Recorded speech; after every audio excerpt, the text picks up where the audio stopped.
Roki Sasaki got rocked early, then completely flipped the script. When the game got tough, he showed why the Dodgers believe in him.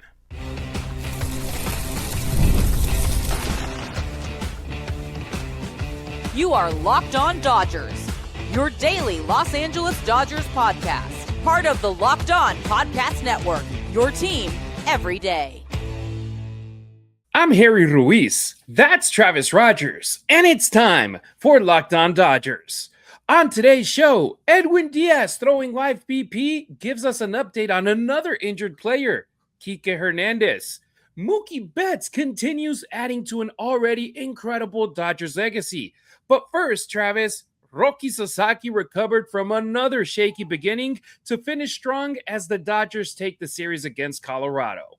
Yeah, he kind of pulled out what looked like it was headed in a certain direction, and it turned out to be okay. Can't wait to talk about it on today's episode, which is brought to you by Odoo. Great organizations win because operations matter, and that's why you should get Odoo. Try it for free today at odoo.com/lockedon. That's odoo.com/lockedon.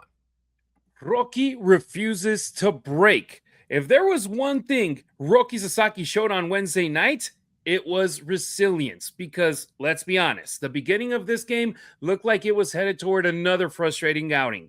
Fresh off allowing 6 runs against the Padres, Sasaki didn't exactly come out looking dominant. That first inning, yes, but then the second and the third, not so much, because Colorado jumped on him early. They hit a pair of solo home runs in the second inning before adding another run in the third, where all they did was draw a walk. Suddenly, what had started as a comfortable 3-0 Dodgers lead in the first inning was gone. And after what we'd seen against San Diego, Travis, you couldn't blame anyone from wondering if this outing was about to unravel as well. Yeah, he's such an interesting player because, like I've said a million times, I said it yesterday as we were, kind of signing off there, keep in mind he's a work in progress. And I think yesterday was a perfect example of that, the way that you take out the Colorado Rockies, the easiest way to take out the Colorado Rockies is to get an early lead on them and then just kind of snuff them out. You're the Dodgers. You're the best team in baseball. You have the best record in baseball. The Rockies are still, in the middle, another one of their long developmental cycles. I do think they're a little better than they typically are. I do think that they play hard. They're that center fielder, Kerrigan. I think he's a really nice player. Kyle Karros is, he's Mickey Mantle when he plays against the Dodgers. So that's a whole nother thing. But if you allow me, Travis, I feel that the Rockies should hire Eric Karros to be one of their color analysts all season long, because every time he's commentating his kids' games, he always does great stuff. Yeah, it's kind of cool, right? Like and you can tell how nervous Eric Karros is when he comes up to bat, and why wouldn't he be? Because that's got to be incredibly stressful, and he's trying to do a good job. But to give the Rockies a little bit of credit, but they're still the Rockies, and Roki, that's just one of those. Just go choke them out, right? Just go finish this thing early, and let's move on to whatever is coming up next. He didn't do that. Dodgers jump out to that 3-run lead, and then very quickly he lets them right back into the game. Now, that's the downside. The upside is that's kind of where it stopped. Like he was able to kind of stop the bleeding, stem the tide, whatever analogy you want to use, and he was okay after that. I'm a little reluctant to say he's really good, because you can just tell he still doesn't know what he's doing. He's got a pretty good arm.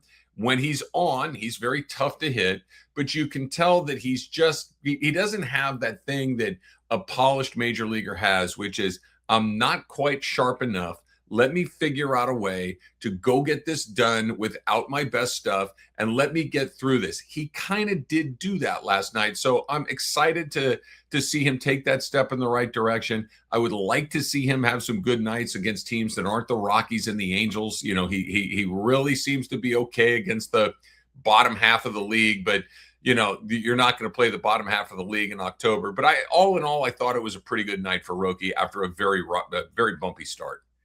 And with the starters that the Dodgers have, he won't be pitching in October as a starter. He more than likely will be coming out of the bullpen. But we talked about that.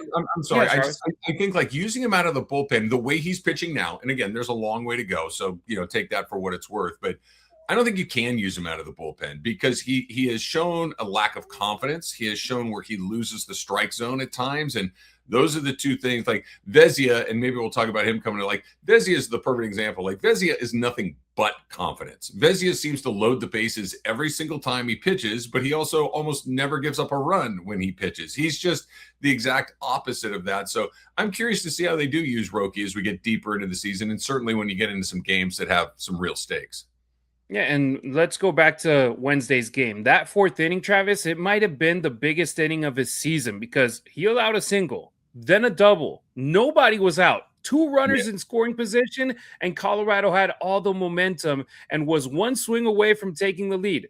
Instead, Sasaki responded with arguably his toughest stretch of pitches all night.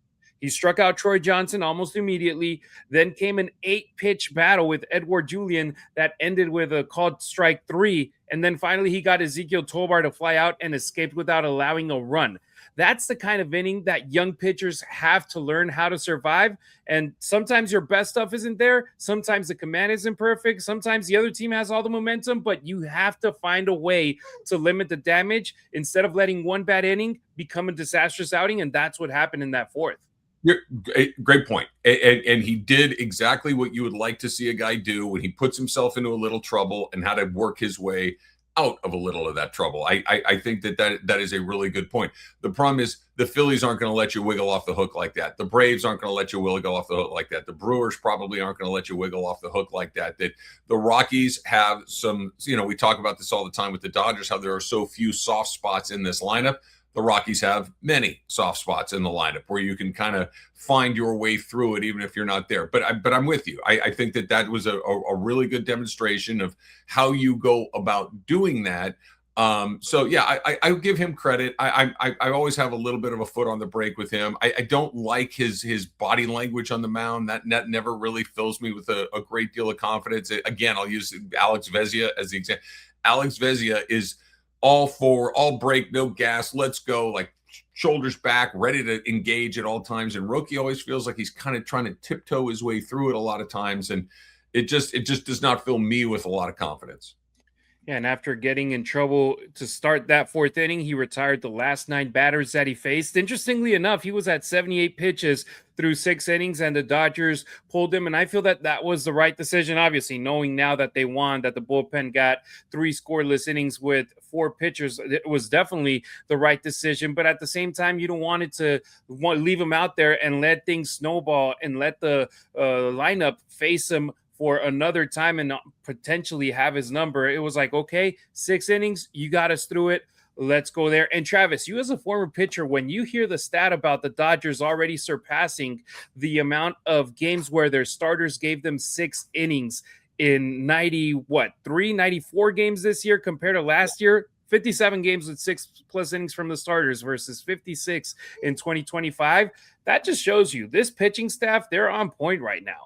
Well, they go together, right? Like you don't have one without the other. The reason the bullpen has been as good as it's been is because the starters have been as good as they've been. That when you don't have to cover 5 innings, when you only have to cover 3 on a regular basis, you're able to manage your bullpen in a way that makes a lot of sense. You don't overuse guys. Everybody understands their role, and it slides in really good. The problem is bullpen management probably is the number one thing that every manager has to do, but you have no idea when you're going to have to use them. You have no idea when you did the day that, I got to cover 6 innings, 7 innings sometimes. Some days you have to cover 1 or 2, but the Dodgers, like you just mentioned, very consistently have gotten 6 or 7 innings out of their starters, which allows you to set up your bullpen exactly the way you want. I also agree with what you said about taking him out when they took him out. Now, obviously, at that point, he wasn't, very likely to collect the win because the game was tied, but it allows him to leave the game with a relatively good feeling about what happened. I think what we're seeing with Sasaki each time he pitches, the more we see him, the more I think this becomes true. He lacks confidence. He lacks that thing that makes a great pitcher, and getting a chance to finish the day on a neutral note, I think is pretty good, as opposed to finishing a day like we saw last time against San Diego, where he got clobbered and him just, I pitch in this league? And just, I think confidence for him is more important than it is for a lot of guys. And right now, I don't think he has a ton. I agree there as well. So let's close the segment with some perspective. The first half hasn't gone the way that Sasaki wanted. That 5.33 ERA isn't going to satisfy him, but there are some positives underneath those numbers. He stayed healthy enough to remain in the rotation in the first half of the season. He was never sent down. His velo has gradually climbed, and we're starting to see more outings where he makes adjustments instead of letting adversity completely derail him. So we'll close this asking you, was this Roki Sasaki's most encouraging start of the season because of how he battled through adversity? Drop your take in the comments or let us know on any of our social networks or hit up the Locked On Dodgers listener line, 2793 Locked. We want to hear where you stand. Coming up on Locked On Dodgers, we talked about the pitching. Now let's talk about the bats. Mookie Betts quietly reached a milestone that really puts his Dodger career into perspective. We'll talk about why it feels like he's been wearing Dodger blue forever.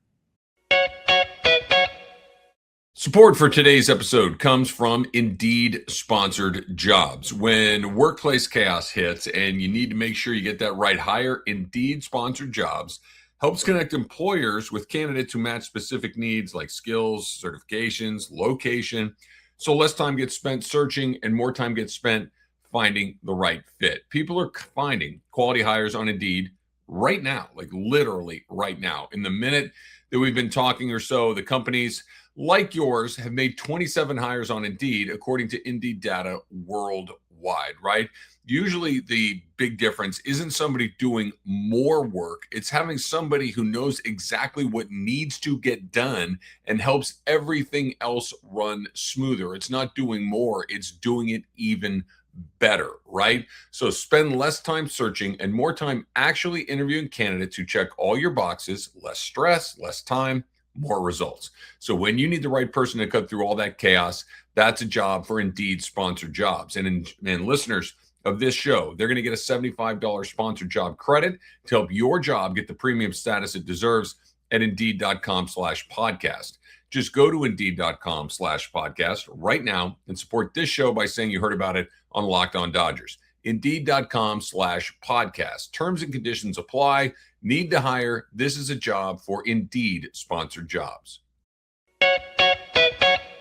Have you ever noticed how the second you search for something online, ads for that exact thing start following you everywhere you go? Maybe you're traveling, trying to access a website, stream a game, or watch content that you usually watch at home, and suddenly you're hit with that message, this content isn't available in your region.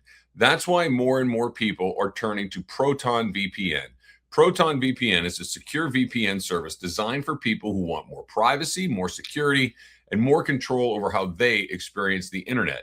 It helps you keep your online activity private, protects your data on public Wi-Fi, and gives you access to the internet the way it should work, open, secure, and on your terms. And unlike most VPNs, Proton is backed by strong European privacy laws, has a strict, independently verified no logs policy, and is built by a company focused on protecting users, not tracking them, right? When was the last time you were in an airport, right? When I just took a trip recently, right? I was gone for a few days. You're constantly connecting to different Wi-Fi networks, and you don't always know who's on those networks, how secure they are. So having that extra layer of protection is something that makes me feel a lot more comfortable. Super easy to get started. Right now, Proton VPN is offering our listeners 70% off a 2-year plan when you go to protonvpn.com/lockedonmlb. That's protonvpn.com/lockedonmlb for 70% off your 2-year plan.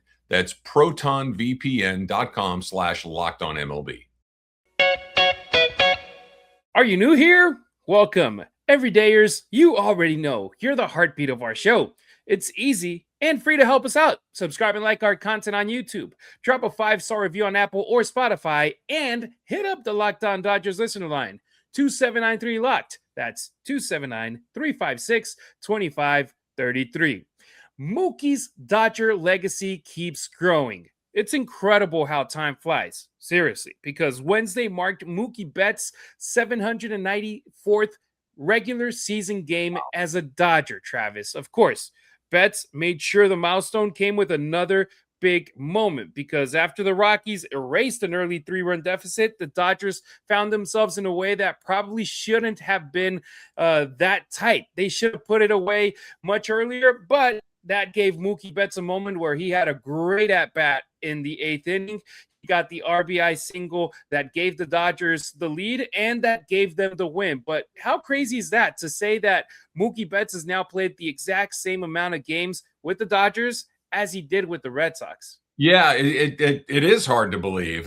But then you stop and think about it. You're like, he's been here a long time. Like, he was part of that championship in the middle of the pandemic. I remember kind of the first exposure to Mookie Betts as a Dodger was in the middle of a stadium that had paper cutouts in the stands. It was just and that feels like 100 years ago. You know what I mean? It's just like, it both feels really quick and it feels like he's been here forever. I'm with you. I think by the time, obviously, Mookie Betts' career is completed, we will think him. I don't know if you think about him exclusively as a Dodger, because he had so much success that he did as a member of the Boston Red Sox, an MVP, a World Series title.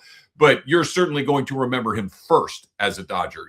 3 more so far, World Series titles, the position change, incredible defense in right field, just incredibly emotional moments. So he has become not just a Dodger, but one of the great Dodgers. And, I give him all the credit in the world. I'll be honest here. I said it here a few times on Locked On Dodgers. I was really worried that we were done seeing the good version of Mookie Betts as an offensive player. I really was. Like, just kind of watching him play, like, oh, man, I don't know. This looks bad. He looks like Mookie again. And you see that hit last night. He's driving the ball. He has a handful of home runs here and there. And you can just tell that here we go, talking about what we just talked about with Roki a minute ago.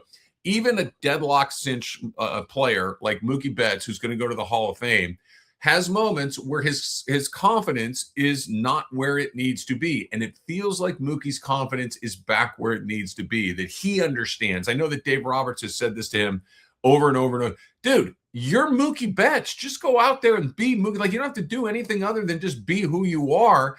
And easier said than done, for sure. But you can start to see that swagger that comes with Mookie, that incredible confidence that comes with Mookie. And I'm so incredibly happy for him to be playing like this again, because we know that he grinds it out. We know that he works hard. We know that he wears it, like a 100-pound vest on his back when he's not playing well. So I couldn't be a bigger Mookie Betts fan. I'm just so happy that he's playing the way that he is.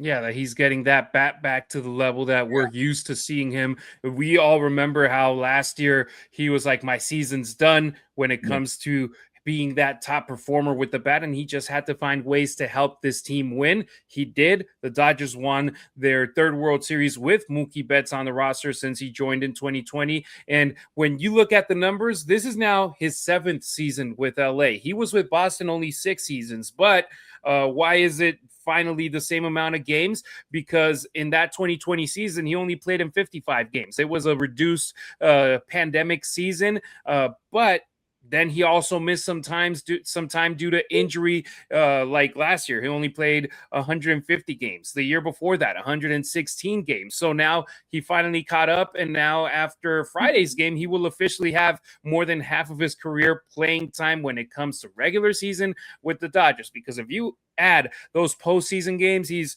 far more of a Dodger than he was a Red Sox. And Travis, before talking about what great moment that was for him getting that RBI single, we got to give credit to Gabriel Hughes, the starter for the Rockies, because that was just his first major league start, and he did a great job against the Dodgers. He settled in after that first inning, because I thought that after Kyle Tucker got that RBI single, okay, here we go. The floodgates are about to open, and 3 runs was all the Dodgers could muster in the first 7 innings of the game, because Hughes had a fantastic start. So for a young guy to go out there and have the game that he did against the Dodgers, good job for him. And I mean, one of the moments that definitely in that for early in the game, Travis, with Hughes, he threw a couple of great pitches.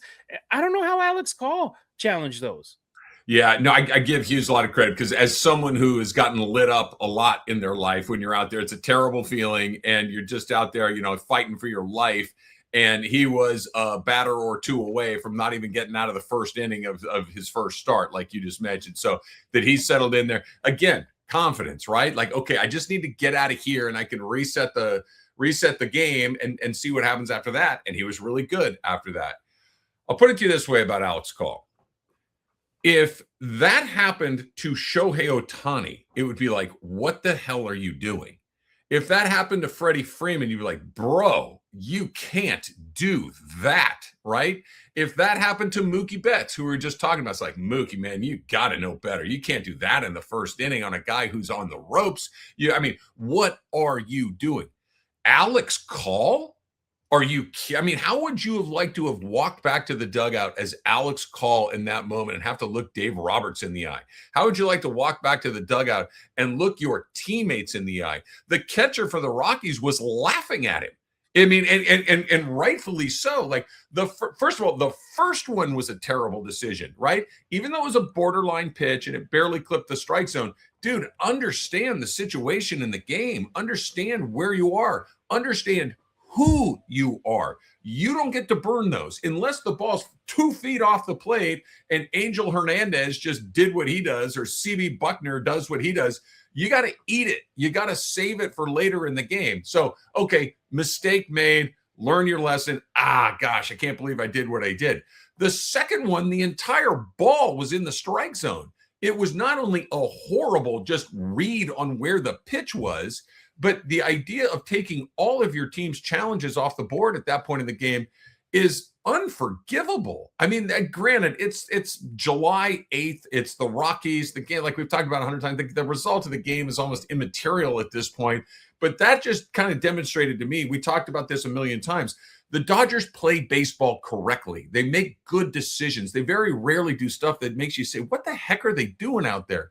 That was a horrible series of decisions. And look, Dave Roberts is not a light you up sort of guy, but he gets a start for Andy Pages, who's in the lineup for the first time in a minute, and you do something like that, that's not going to make the manager want to write your name on that lineup card anytime soon. Again, I guarantee you there was a conversation about that at one point or another, because that's as bad of a use as the challenge system as you could possibly see.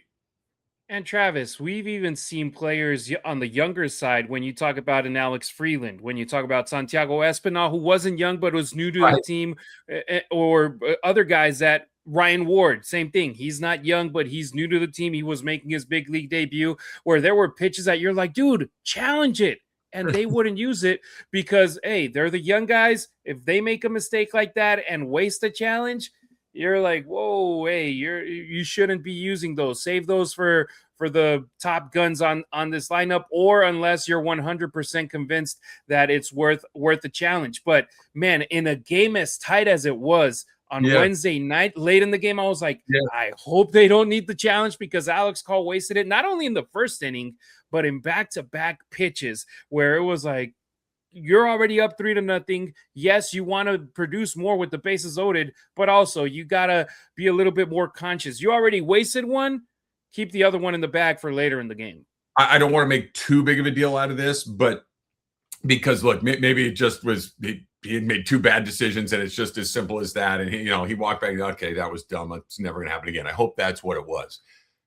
But if it wasn't, if it gives you a little bit of an insight into his decision-making process. Like, think about what we talked about last year in the playoffs. And I know we've talked about it ad nauseum, but the decisions the Dodgers made in Game 7 against the Toronto Blue Jays, like every single decision was exactly the right decision at exactly the right time. If any one of those are done incorrectly, you lose the World Series. Justin Dean is the perfect example. If his hands don't go up at exactly the right moment, they could get awarded another base. If he reaches for it, it's a live ball. All that, just understand the moment, little things. And the call demonstrated that he does not understand some of those little things. Makes you, again, maybe it's just a bad decision, but it also lets you go, yeah, I don't know if I'm going to trust that guy in a big moment. If that's the sort of decisions that we make, you go back to earlier. Remember when he got picked off by Mason Miller in that Padre game early in the year now, and Mason threw it into right field, and it's like, okay, he survived, but it's like, you can't get picked off right there. You just can't do it. And he's done some good things for the Dodgers, but last night was not one of them. You do better, Alex Call. Hey, fortunately, Mookie Betts bailed him out, and the Dodgers were able to get a win. Mookie, once again, playing the exact same amount of games at this moment for the Dodgers as he did for the Red Sox. He's already built a Hall of Fame resume. Now the only question is, how much bigger does that Dodgers chapter become? So we'll close this asking you, when you think about Mookie Betts today, do you consider him more of a Dodger than a Red Sox player? I feel a lot of people are going to say yes. Drop your answer in the comments or hit us up on social. I'm at Harry Ruiz on X, at Harry_Ruiz on Instagram, or on TikTok at Harry Ruiz _. Travis is available on X and IG at Travis Rodgers. Next on Lockdown Dodgers, Edwin Diaz threw another live BP session, but one of the hitters standing in the box may have told us even more than the pitcher did. Running a business shouldn't feel like you're juggling a bunch of separate systems that don't talk to each other. One app for accounting, another for inventory, another for sales. That's where Odoo comes in.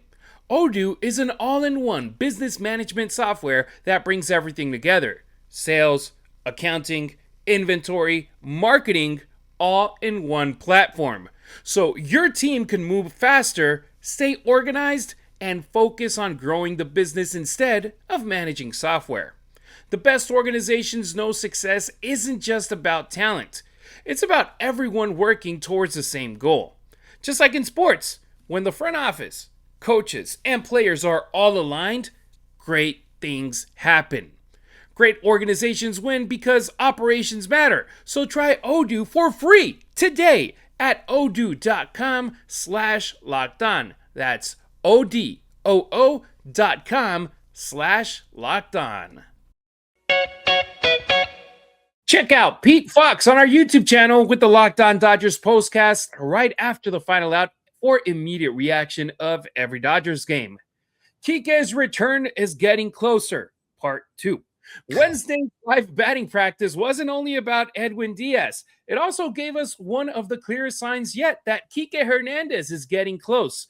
Diaz threw another live BP session as he continues building towards a rehab assignment. That's good news by itself. But what really stood out to me, Travis, was who stepped up into the batter's spot, and that was Kiké.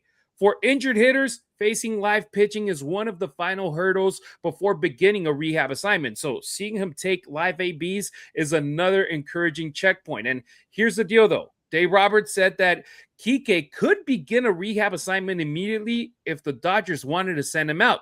So why haven't they? Because it's a roster management decision more than a health issue. Because of the IL rules, Hernandez still has to wait nearly 20 days before being eligible to be activated. So if they send him out too early, they risk having him spend more time in AAA than necessary while simply waiting for the calendar. Let's remember, in May, he was with the OKC Comets for 3 weeks. You don't want him back in AAA for 3 weeks again, Travis. No, you don't. I agree with that. Look, Kiké is such a specific guy. You would, as long as he's ready to go in October, you almost don't even need him at all. It's like, especially the way they're going now, especially with Tommy Edman back, especially knowing that you've got other guys that can kind of fill some other spots the way that they've done it so effectively. But you certainly want him by the time you get to playoff baseball. He's Kiké Hernandez, right? He's one of the great Dodger postseason performers of all time. So he's in a weird spot. Like, I'm sure he would like to play. I'm sure he would like to get some major league reps under his belt. But, you know, again, today's the theme of today's episode of Locked On Dodgers is confidence, and nobody has more confidence in what it is that they're going to do in October than Kiké Hernandez. He's the most confident player you're going to run into. So it'd be good to have him back. You know, the Dodgers are masterful at manipulating their roster in the correct way and making sure that guys are available at the right time. So I will put my trust in their hands with how they're handling this. But yeah, Kiké is such a unique person in the Dodger organization with what he does and what you expect of him, that, you know, in the middle of July, it's like, yeah, you know, whatever you need to do, go do, because I don't need Kiké Hernandez in July. I need him in October. I mean, we literally saw him come back and play in 2 games and go 4 for 4 with a home run and 2 doubles. And it's like, oh my God, who are we? We're getting a superstar back right here. He's producing more than Kyle Tucker has in just 4 at-bats. But unfortunately, in that first rehab assignment with AAA OKC, he suffered an oblique injury while rehabbing from elbow surgery. So that limited him to 2 games. We want him to come back and be able to stay with the big league club instead of having to then have another setback. So that's encouraging right now that everything seems that it's going to be okay, because originally I remember it seemed like it was going to be up to 3 months that he was going to be out. I 100% understand, right? As long as he's available for October, we're good. But also, the more ABs, the more games, the more rhythm that he has heading into October, I feel it's better for this team to have him close there, because he gives you versatility, he gives you energy, he gives you a veteran who can move all around the diamond, and that brings even more swag to this team, despite him not being Shohei Ohtani or Mookie Betts or Freddie Freeman. You know what you get out of this guy, and it's better that you have him than you don't. So when it was reported that Edwin Diaz was doing live BP and the 2 guys that he was pitching to was Alex Freeland and Kiké Hernandez, I was like, wait, wasn't Kiké on the IL? I was like, yes, he is, but he's ready to go. That's good.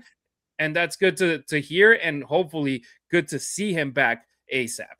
Say it with me on the count of 3. 1, 2, 3. These things tend to take care of themselves. Guys drop down, guys get injured, guys underperform, guys do this, guys do that. And the Dodgers have the ultimate good problem, which is they've got too many guys for too few spaces. And stuff will bubble up. Guys will present themselves with opportunities, and Kiké's ready when you need him to be ready. I think he steps right into it, and everybody feels really good about where he is. You just want to get him enough reps so he feels like he's not, coming in ice cold. And there's still 3 months of baseball left, so he'll be fine. I don't worry about him too much. But you're right. You definitely want him back. There just really isn't a place to put him right now. And that's the deal. Last year, we knew there was a massive hole on that lineup with Michael Conforto producing the way that he did at left field, or not producing the way that he did at left field. This year, it's like, okay, if Teo is healthy, you're going to have him out there at left field. Kyle Tucker, I don't think you're going to take him out of the lineup. Andy Pages, he's going to stay there at center field. Is it going to be a matchup-based situation at second base, that it's going to be either Tommy Edman or Kiké Hernandez? Because when it's October, you want to have him out there as much as possible. And once again, that's a good problem to have. Yeah, look, they're just simply put, it doesn't make a ton of sense right now, right? The one place where he may be able to slide into the lineup a little bit, and not even a lot of it, a little bit, is at third base, right? Because Tommy Edman is going to play second base more often than not. And Tommy Edman's a switch hitter, so you're not going to left-right Tommy Edman, right? He can play against both right and left-handed hitters. You just said it, right? That Andy Pages is not coming off the field in center, so that's off the table. Tucker is in right. That's not there.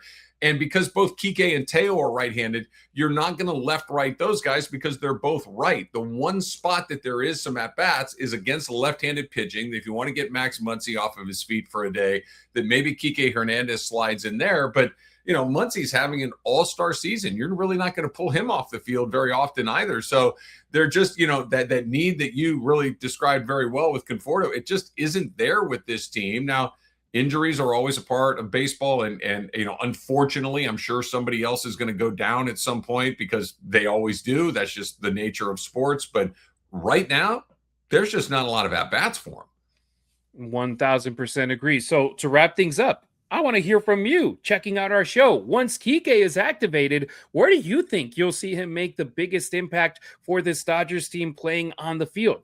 Let me know in the YouTube comments or reach out on social media. All right, that's going to do it for today's episode. Thank you for making Locked On Dodgers your first listen of the day, and thank you for making Locked On the #1 sports podcast network.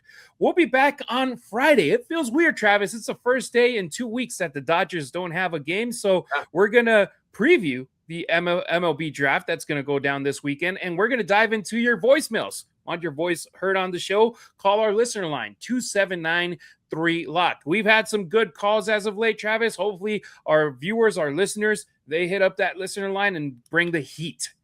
Yeah, looking forward to it. Always like hearing from it, and I'm sure that the players are probably the most grateful for not having a game today. They've been grinding it out, and they're almost there where they get an actual nearly a full week off. So they're well deserved, and the Dodgers have been great through the first half. So enjoy the time. If you're watching on YouTube, stick around and check out the 24/7 National Locked On Podcast Network channel. And if you're listening on audio, make Locked On MLB your second listen of the day. Travis and I appreciate you riding with us. Until next time, keep it real, keep it Dodger Blue.